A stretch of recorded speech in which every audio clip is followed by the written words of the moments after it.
আসসালামু আলাইকুম গাইস, কেমন আছেন? আশা করি সবাই ভালো আছেন।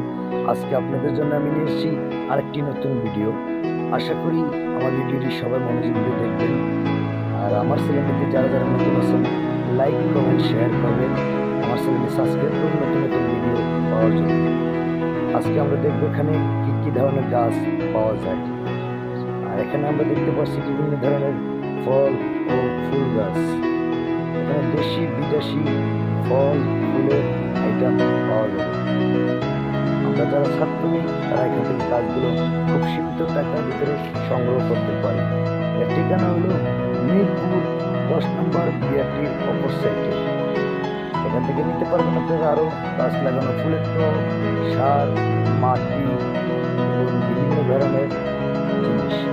এখানে আপনারা পাবেন অন্য অন্য আইটেমের ঘর সাজানো পছন্দের জিনিসগুলো আপনারা সংগ্রহ করতে পারেন। ডোয়ার র্যাক, মাটির টব, ব্যাগ, ফুলদানি, অনেক কিছু আপনাদের প্রয়োজনীয় জিনিসগুলো এখান থেকে নেবেন। আপনারা আসতে চাইলে এখানে দেখে শুনে নিতে পারেন। আপনাদের ঠিকানাটি আবারও বলে দিচ্ছি, মিরপুর 10 নম্বর সাদা পানির ট্যাঙ্কি সাথে। আপনারা এসে দেখে শুনে নিতে পারেন। ফোনের নিতে চাইলে যোগাযোগ করতে পারেন ডিসক্রিপশনে দেওয়া নাম্বারে। সবাই ভালো থাকবেন, সুস্থ থাকবেন।